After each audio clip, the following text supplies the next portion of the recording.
Season 2 of Hell's Paradise opens with a heavy sense of tension and mystery, immediately reminding us that survival on Shinsekyo comes at a terrible cost. The episode begins inside the shogunate's headquarters. Standing alone before the officials is Yamada Asaemon Jikka, the only man who returned alive from Shinsekyo. The room is silent, filled with suspicion and fear. The shogunate demands answers.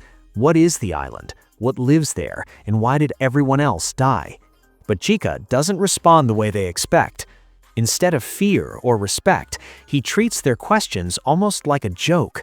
His tone is careless, his answers vague. He barely explains the true horrors of the island, as if words themselves are meaningless compared to what he witnessed. Frustrated and unsatisfied, the shogunate makes a dangerous decision. They ordered Jikka, another Asaemon named Shugen, and a group of Iwagakude shinobi to return to Shinsekyo. The mission is clear: investigate the island and find out what truly happened to those who were sent before. Jikka shows no excitement about returning, but Shugen, calm and resolute, accepts the mission out of duty. He believes their fallen comrades deserve answers. Before leaving, Jikka reveals that he secretly brought one of the island's monsters back with him, intending to use it as proof that no one should ever return. But the decision has already been made.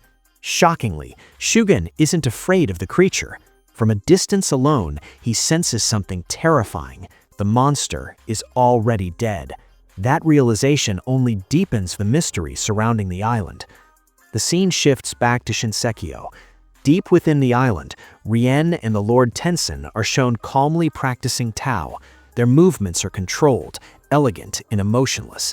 Unlike the humans who fear the island, they appear completely at peace, as if Shinsekyo belongs to them. Elsewhere, the surviving group, Sagiri, Yuzuriha, Nurugai, and Shion, regroup and change their clothes, preparing for what comes next. They begin discussing their next move.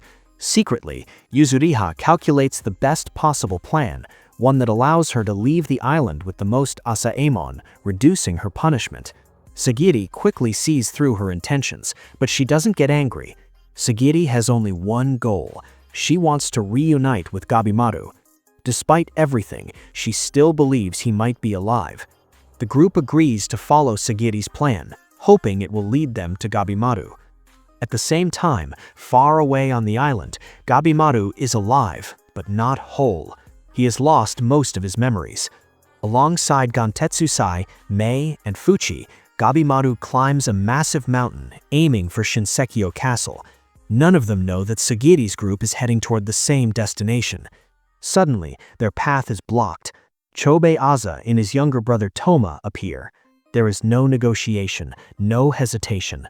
The moment Chobee sees Gabimaru, he attacks. Gabimaru reacts instantly, snapping Chobee's neck with brutal efficiency. To him, the fight is over. But then, something impossible happens. Chobee stands back up, his neck heals in seconds. That's when Gabimaru realizes the truth. The rumors are real. The island's curse has turned men into immortal monsters. A violent battle erupts. Gabimaru attacks relentlessly, tearing off Chobee's fingers, gouging his eyes, even biting him with his teeth, but every wound heals instantly. To Chobee, Gabimaru's attacks are nothing more than an irritation.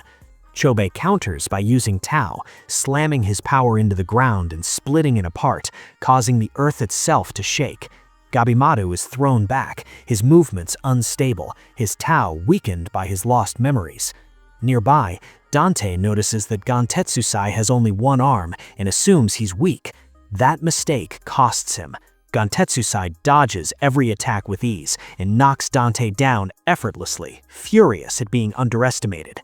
Dante then commands Dochi to attack the others, forcing Fuchi to step in and defend the group. Meanwhile, Chobee continues to dominate Gabimaru. Cornered and overwhelmed, Gabimaru makes a decision.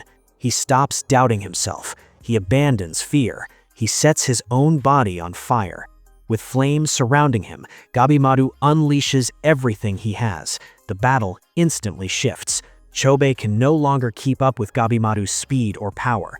Gabimaru declares that Chobee clings to life, and that's why he can't defeat someone who doesn't care whether he lives or dies. But those words awaken something inside Chobei. Chobei doesn't want to live for himself, he wants to live for his brother. That desire pushes him beyond his limits. Giving himself fully to Tao, Chobei begins to transform. His body turns red, twisted and monstrous, no longer fully human, but not completely a creature either. The fight reaches a terrifying new stage. And with that, the episode ends, leaving the battle unresolved and the fate of both warriors hanging in the balance. Season 2 begins exactly where Hell's Paradise thrives the most: brutal battles, philosophical conflict, and the terrifying cost of survival.